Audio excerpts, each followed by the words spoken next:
Всем привет, с вами Кира Котова. Сегодня мы поговорим про Ибрагима Пашу, как он умел манипулировать людьми, какие у него были приемы для достижения своей цели. Итак, Ибрагим Паша сам по себе очень скользкий персонаж.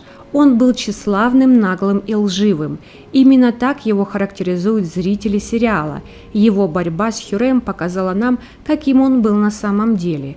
Его изворотливость просто поражала.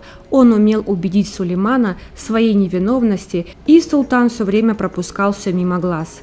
Первый метод, которым он часто пользовался, это жалостливость. Чаще всего этот метод был предназначен для Сулеймана.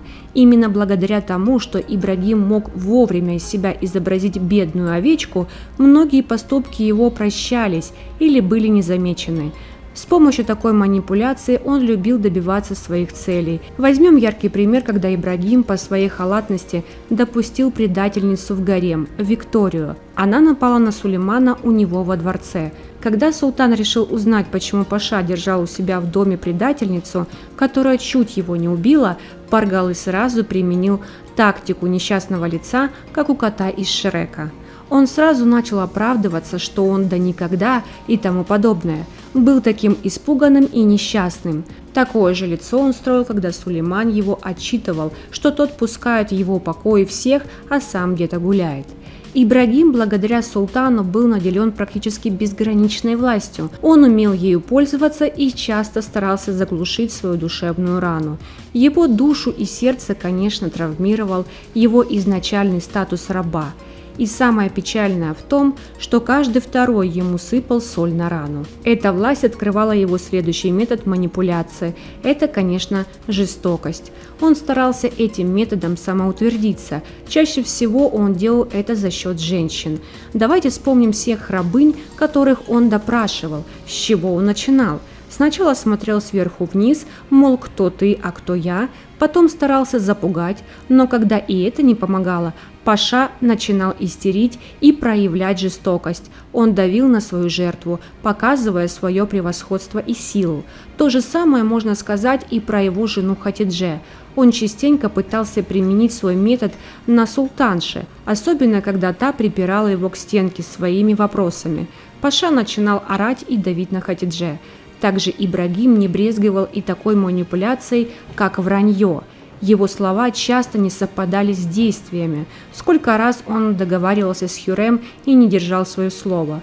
Он так убедительно умел врать, что ему верила сама Хюррем Султан, та, которая была очень подозрительной и аккуратной.